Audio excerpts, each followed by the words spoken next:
முருகா, திருச்செந்தூரில் இருப்பவனே, எங்கள் கடன் சுமையிலிருந்து நீ நீக்கிவிடு, எங்கள் கவலைகளை போக்கிவிடு, வாழ்க்கையிலே பெரும் செல்வத்தை தா. வள்ளிமணாளா, கடனினால் கட்டுண்டு கிடைக்கிறோம், நோயினால் கட்டுண்டு கிடைக்கிறோம், ஏதேதோ சூழ்நிலையினாலே ஒரு சிறைப்பட்டு கிடைக்கிறோம். இந்த சிறையிலிருந்து மீட்கக்கூடியவன் யார்? திருச்செந்தூரில் இருக்கக்கூடிய முருகப்பெருமான். நீ என் செய்வாய் என்பதற்கு எனக்கே வழி சொல்லத் தெரியவில்லை என்கின்றார். ஏதேதோ ஆலயங்களுக்கு சென்று வந்துவிட்டோம், ஒரு தீர்வும் இல்லை என்று கலங்கிக் கொண்டிருக்கிறீர்களா? ஒரு காலகட்டத்தில் மனிதனுக்கு நிம்மதி என்பது இருந்தது. இப்பொழுது அதிகம் பணம் எதற்கு செலவு செய்கின்றான்? தூங்குவதற்காக செலவு செய்கின்றான். எப்பேற்பட்ட கடனிலே நீ சூழ்ந்திருந்தாலும் சரி, உன்னை கடலிலிருந்து வந்த என் அப்பன் முருகன் உன்னை உய்விப்பான், உனக்கு வழிகாட்டுவான், உன் வாழ்க்கையிலே விளக்கேற்றுவான், வழியை நீக்குவான் என்பார். அடுத்த மாதம் இஎம்ஐயை எவ்வாறு கட்டுவது என்று கலங்கிக் கொண்டிருக்கிறேன் என்றெல்லாம் ஒரு சோகத்துடன் இதை பார்த்து கொண்டிருக்கிறீர்களா? கவலை வேண்டாம், இனி முருகன் வந்துவிட்டான்.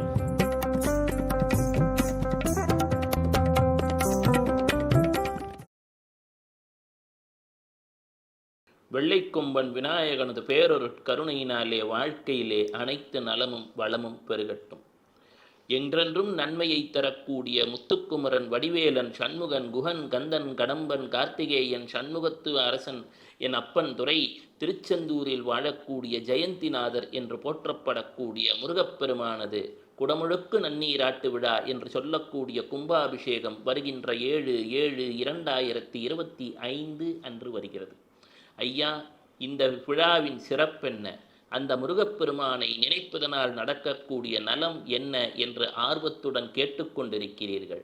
முருகா, முத்துக்குமரா, வடிவேலா, சண்முகா, குஹா, கந்தா, கடம்பா, கார்த்திகேயா, சண்முகத்து வாழ் அரசே, என் அப்பனை, என் ஐயனே, என் துரையே, முத்துவேலா, சக்திவேலா என்றெல்லாம் அந்த சிவகுமரனை, சக்திபாலனை எப்பொழுதெல்லாம் நினைக்கின்றீர்களோ, மனதாக உள்வாங்குகிறீர்களோ, அப்பொழுதே உங்கள் ஜாதகத்தில் உள்ள அனைத்து தோஷங்களும் அகன்று விட்டது, சந்தோஷமாக மாறப்போகின்றது என்பது சத்தியமான ஒரு வாக்கு.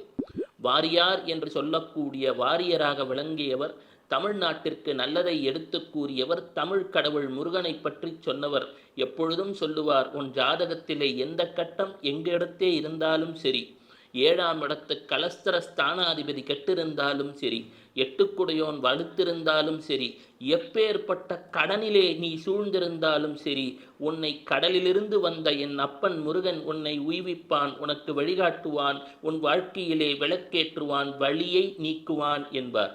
அதே தான் இப்பொழுதும் சொல்கின்றேன். இது ஒரு அற்புதமான தருணம். 2025 கூட்டினால் வரக்கூடிய எண் 9. இருக்கக்கூடிய நம்பர்லேயே ரொம்ப மிகச்சிறிய எண் என்பது 0 தான். வாழ்க்கையில் 0க்கு போயிட்டோங்க ஐயா, எங்களை கை கொடுத்து தூக்கிவிட யாருமே இல்லையா? ஜோதிடரிடம் சென்றோம், ஜாதகத்தை பார்த்தால் எதுவும் சாதகம் இல்லை என்று சொல்கின்றார். 12 கட்டமும் உனக்கு நிலையில்லை, நீ என் செய்வாய் என்பதற்கு எனக்கே வழி சொல்லத் தெரியவில்லை என்கின்றார். ஏதேதோ ஆலயங்களுக்கு சென்று வந்துவிட்டோம், ஒரு தீர்வும் இல்லை என்று கலங்கிக் கொண்டிருக்கிறீர்களா?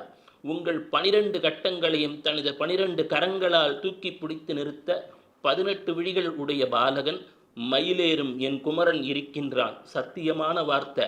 காரணம் என்ன? பாம்பை பிடித்து பலன் சொல் என்பார்கள். ஒரு ஜாதகத்தில் எங்க பாதகம் இருக்கிறது என்று சொன்னால், கரும்பாம்பு செம்பாம்பு என்று சொல்லக்கூடிய வகையிலே இந்த ராகு கேது என்பது ஆட்டி வைத்து விட்டால் அவ்வளவுதான். அப்பப்பா என்ன செய்வது என்று நிலை கலங்கி தடுமாறி வாழ்க்கையிலே எங்கே சென்றாலும் அவமானம், கையேந்த வேண்டிய நிலை, அடுத்தவர் கால் பற்றி ஐயா எனக்கு ஏதேனும் பணம் வருமா என்று ஒரு கால் வராதா? வருமானம் வருமா? வாழ்க்கையிலே இனி வெளிச்சம் வருமா? ஏதேனும் வகையிலே ஒரு வேலை கிடைக்குமா என்றெல்லாம் கலங்கிக் கொண்டிருக்கிறீர்கள். ஆரோக்கிய நிலைகளிலே ஒரு உய்வு வருமா என்றெல்லாம் யோசித்து கொண்டிருக்கிறீர்கள்.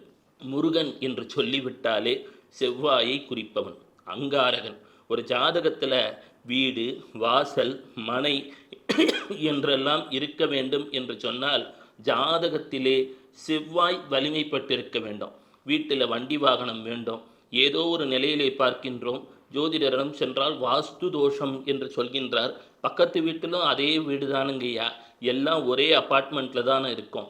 அவன் நல்லா இருக்கான், நானோ நசிந்து கொண்டிருக்கிறேன், நலிந்து கொண்டிருக்கிறேன், அடுத்த மாதம் இஎம்ஐயை எவ்வாறு கட்டுவது என்று கலங்கி கொண்டிருக்கிறேன் என்றெல்லாம் ஒரு சோகத்துடன் இதை பார்த்து கொண்டிருக்கிறீர்களா? கவலை வேண்டாம். இனி முருகன் வந்துவிட்டான்.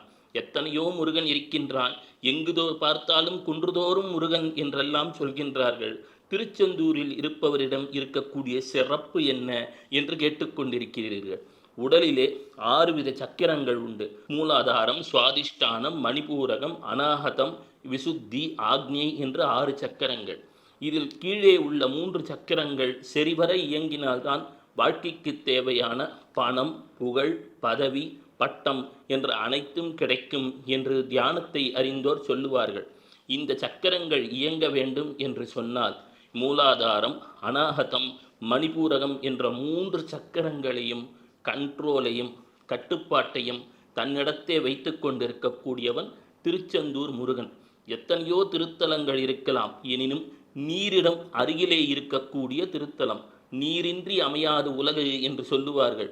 பணத்தை என்ன சொல்றாங்க? ஐயா, பணத்தை தொலைச்சிடாதப்பா, தண்ணி போல பணத்தை செலவு பண்ணாதன்றான். அப்போ பணம் என்று சொன்னால் என்ன? அது தண்ணீர். இதை நாம் அறிந்து கொள்ள வேண்டும். அப்போ நீர் ராசி என்று சொன்னால் கடகம், விருட்சிகம், மீனம், இது 3மே நமக்கு சரிவரை இயங்கணும். 4ஆம் இடமும் தேவை, 8ஆம் இடம் திடீர் அதிர்ஷ்டமும் தேவை, 12ஆம் இடம் என்று சொல்லக்கூடிய தூக்கம்.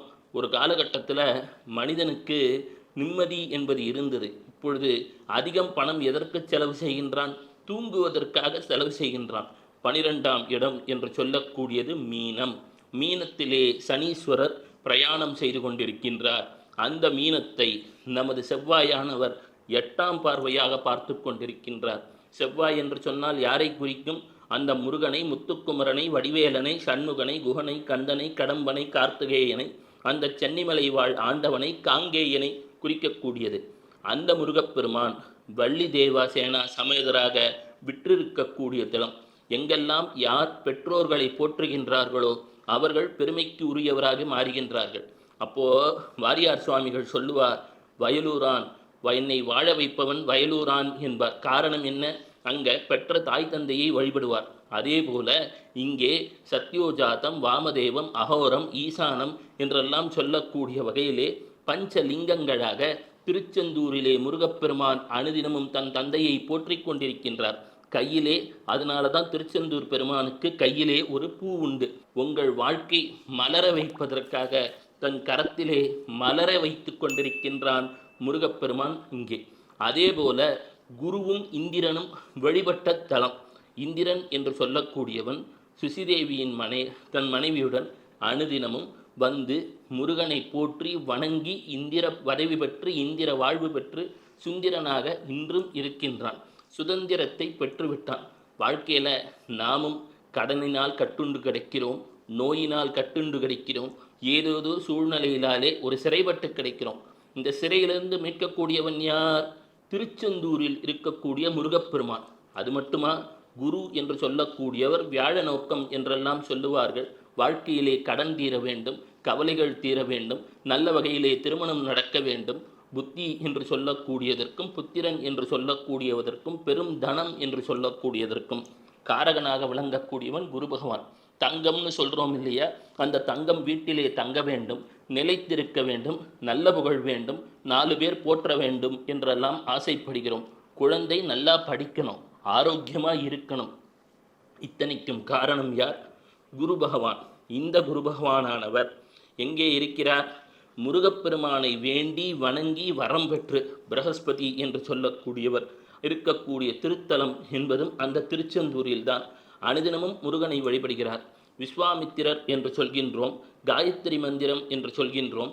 அந்த விஸ்வாமித்திரர் தனக்கு ஒரு கேடு ஏற்பட்ட நிலையிலே முருகா, முத்துக்குமரா, வடிவேலா என்று வணங்கி பன்னீர் விபூதியை போற்றி துதித்து நெற்றியிலே நீர் பூசி, திருச்செந்தூர் விபூதிக்கு என்னங்க அவ்வளோ ஒரு ஸ்பெஷாலிட்டி? நீர் என்று சொன்னால் நாம் தினமும் குளிக்கின்றோம், அது புறத்தூய்மைக்கு உதவும். அதே திருச்செந்தூரின் திருநீற்றை நெற்றியிலே இட்டு ஜெயந்திநாதா எங்கள் வாழ்க்கையில் நலத்தை தா முருகா என்று மனதார வேண்டி வணங்கிவிட்டால் அகத்தூய்மையை தந்துவிடும். எப்பேற்பட்ட வினையாயினும் அவ்வினை உடனே சென்றுவிடும்.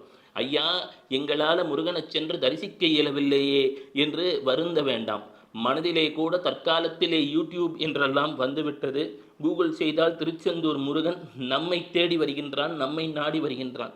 தினமும் ஒரு 5 நிமிடம், முருகா திருச்செந்தூரில் இருப்பவனே, எங்கள் கடன் சுமையிலிருந்து நீ நீக்கிவிடு, எங்கள் கவலைகளை போக்கிவிடு, வாழ்க்கையிலே பெரும் செல்வத்தை தா, வள்ளி மணாலா தேவசேனாவுடன் வா, எங்கள் வள்ளி தேவசேனா எங்கள் தாயுடன் வா, எங்களுக்கு வளத்தை தா, மயிலில் அமர்ந்திருக்கின்றாய். அந்த மயில் எப்பேற்பட்ட சிறப்பு படைத்தது!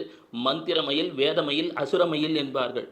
முருகன் தன் எதிரியை கூட அழிப்பது கிடையாது. சூரபத்மன், தாரகாசுரன், சிங்கமுகன் என்றெல்லாம் சொல்கின்றோம். யாரையும் அவன் அழிக்கவில்லை, உருமாற்றம் செய்திருக்கின்றான். ஆமாம், அழியா புகழ் பெற்றிருக்க வேண்டியே ஒருவரை மயிலாக மாற்றினான், சேவல் கொடியாக மாற்றினான். கையிலே வேல் வைத்திருப்பவன் நமக்கு வேலைகளையும் தருகின்றான், அவனை போற்றக்கூடிய நிலைகளையும் தருகின்றான். முருகன் என்று சொன்னால் செவ்வாயை குறிக்கும். தற்பொழுதுள்ள காலகட்டத்திலே செவ்வாயின் அருள் நமக்கு மிகுதியாக தேவைப்படுகிறது. சிம்மத்திலே செவ்வாயும் கேதுவும் சேர்ந்துள்ள நிலை. அதே போல மிதுனத்திலே குருவும் சூரியனும் சிணைந்திருக்கிறார்கள். அவர்களது பார்வையோ அங்கே ராகு மேல் பட்டிருக்கிறது. பாம்பின் பிடித்த பலன் சொல் என்று சொல்லுவார்கள் பெரியோர். பாம்பு என்று சொன்னால் ராகு கேதுவை குறிக்கும். மயிலை கண்டால் பாம்பு அஞ்சும்.